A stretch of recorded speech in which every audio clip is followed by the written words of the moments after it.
Un coup de com' en français, en allemand, vous verrez peut-être du mexicain tout à l'heure. Roland Quérol nous a régalé au maquillage, on va en parler avec lui. Donc, coup de com' de la semaine, Roland Quérol de l'Institut CSA, notamment le conseiller en communication Jean-Luc Manot et à côté de lui, bonjour, l'austro-américain Félix Macart, consultant en marketing. Du très français d'abord, et même du méridional, du très typique, dirait sans doute Félix. C'est le coup de com', coup de bluff de Charles Pasqua. C'est vraiment une com' à l'ancienne. On convoque une conférence de presse, un maximum de journalistes, un maximum de brouhaha. On annonce qu'on va faire sauter la République. On fait au bout du compte les titres du 20h. C'était le show Pasqua, ça donne ça. L'ancien président de la République, Jacques Chirac, n'est jamais assumer ses responsabilités. Voilà le mémorandum. Voilà un document déclassifié, confidentiel, défense. Et alors, si vous voulez des noms, adressez-vous ailleurs. Hein. Je ne suis pas... Mon ambition, c'est pas de passer ici comme le champion de la balance. Hein. Alors, c'est rafraîchissant, c'est très sympathique, mais je cherchais le bénéfice en termes de com'. Objectivement. Allez, Jean-Luc. Oula. Non, je sais pas, parce que rafraîchissant, c'est le mot qui me surprend. Je trouve... non, je trouve pas ça très rafraîchissant. C'est un personnage pagnolesque, allez. Oui, mais c'est Fernandel revisité par Pétillon. Globalement, malgré tout, il y a des gens qui nous regardent, à l'étranger quand même, qui regardent ce pays. Je trouve pas que ce soit très rafraîchissant, mais peu importe. Mais non, ce qui m'amuse, moi, dans cette affaire, c'est qu'on nous avait promis Paul Newman en J'accuse et qu'on a eu Fernandel dans Don Camillo, quoi, comme d'habitude, avec rien. Et donc 0 plus 0 égale la tête à Pasqua. Ouais. Roland ? Oui, le contenu, en effet, c'était rien. Un type qui convoque quand même. Il y a 200 journalistes pour venir l'écouter, faire des révélations, dire des noms sur les rétrocommissions. Il avait annoncé des choses inouïes. Et qui accouche d'une souris à ce point, le pétard mouillé absolu, mais qu'il fait avec la faconde que vous dites. Alors, est-ce que c'est un bon coup de com'? J'ai peur que oui. J'ai peur que oui. Moi, je trouve ça lamentable sur le fond, grotesque même. Mais voilà, c'est au fond l'imitation du coup de Villepin l'autre fois. On est devant un procès où on a un petit peu du mal aux entournures et on dit c'est politique. C'est un procès politique, il y a machin qui veut ma mort. Alors la dernière fois c'était Sarkozy, cette fois-ci c'est Chirac et Villepin. Chirac m'a tué, oui. Voilà, et j'ai peur que cette façon de détourner l'attention, d'attaquer politiquement, eh ben, ça marche. Que dans l'opinion, il y ait une espèce de doute tel sur la politique qu'on croit que c'est vrai. Donc c'est bien aux Français qu'on s'adresse, c'est pas aux juges d'évidence, c'est pas non plus au pouvoir. Évidemment, tout ce qu'il a dit, il l'avait déjà dit aux juges et il avait quand même pris un an. C'est à usage évidemment de l'opinion. On va le dire avec deux aspects. Le premier, ce que vient de dire Quérol est parfaitement vrai. C'est-à-dire que même si c'est pas vrai, l'opinion risque de le croire. Et il y a peut-être pire. Et si c'est vrai, on le saura jamais. C'est-à-dire que si c'est vrai, c'est tellement décrédibilisé dans la manière de le dire, parce que l'hypothèse que ces gens-là aient su est pas totalement absurde non plus.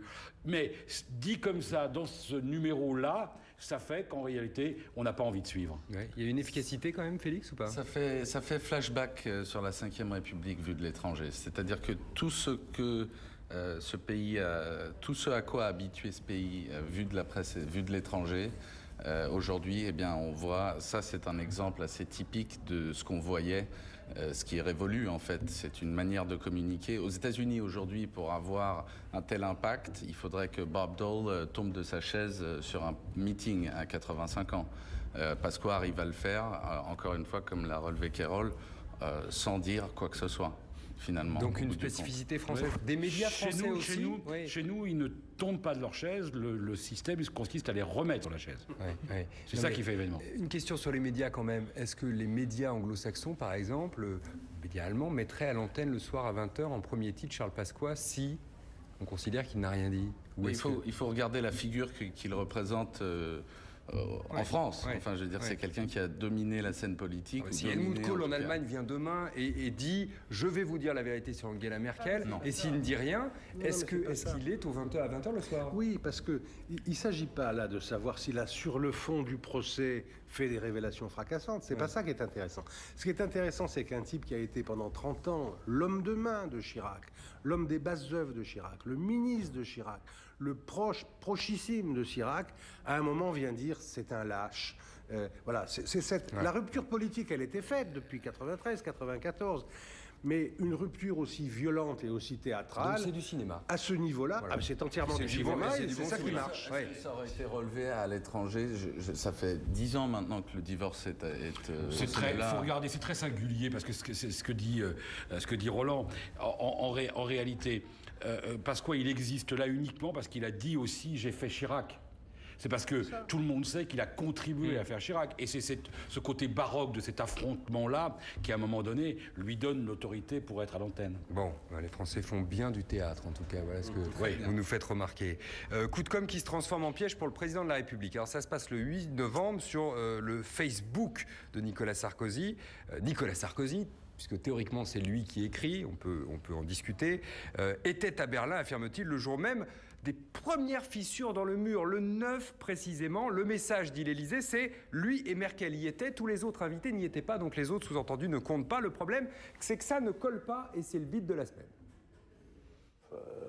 Novembre, où j'étais là avec une délégation du RPR à l'époque, il y avait Nicolas Sarkozy. Tout commence par cette phrase d'Alain Juppé.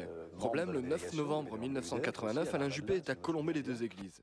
Trop tard, Nicolas Sarkozy s'empare de la version de l'ancien secrétaire général du RPR sur sa page Facebook, photo à l'appui. Et tant pis si le 9 novembre au matin, rien ne laisse présager quoi que ce soit quant aux événements à venir. La presse se met à douter et c'est au tour du Premier ministre de monter au créneau. Le 9 novembre, j'ai bien croisé Alain Juppé, Nicolas Sarkozy. Sur sa page Facebook, il se targue même de s'être rendu à Berlin le 7 pour un colloque, encore une fois photo à l'appui. Or, le journal officiel est formel, le 8, François Fillon est à l'Assemblée. De quoi faire douter l'instigateur même de la version. Il y a une petite incertitude sur la date, est-ce que c'était le 9, le 10 ou le 11, ma mémoire est peut-être imprécise. Et puis de toute façon... Ce qui était important, c'était d'y être. Et l'enthousiasme qu'a suscité la chute du mur de Berlin n'a pas duré quelques heures.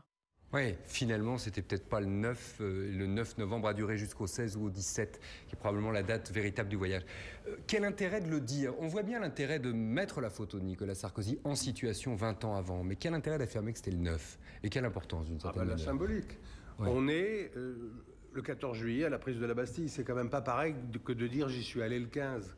Donc la symbolique, elle est forte. Et j'allais dire le pauvre homme, pardon, toute révérence gardée envers le président de la République, au moment où il accepte de reprendre cette version, ou peut-être même il a fini par y croire lui-même, on ne sait plus exactement, il pense pas qu'aujourd'hui on peut plus faire des trucs comme ça, parce que dans la demi-heure qui suit, sur Internet, puis dans la presse, sur Internet, il y a des gens qui vont vérifier. Ouais.